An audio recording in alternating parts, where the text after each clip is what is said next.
Tadi kita sudah berapa ini waktunya? Tadi waktunya 1 jam 2 menit. 1 jam 2 menit. Yang tercepat berarti ya? Ya. Yang tercepat ya Bang? Ya. Gimana nih Bang? Untuk yang Palembang udah terbiasa atau belum dengan? Untuk di Palembang mungkin menguntungkan saya karena saya sudah keluar rumah. Jadi 2 minggu sebelumnya saya udah boleh nyobain rute di sini. Ya itu sangat bermanfaat sih. Kalau kan ini udah di Asian Games kita pakai juga. Nah, ada perbedaan nggak? Perbedaan hampir nggak ada sih ya. Beda cuman paling kemarin sampai ke Ampera tadi lewat di Ampera.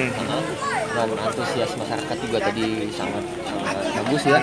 Mudah-mudahan tahun depan bisa jalan lagi.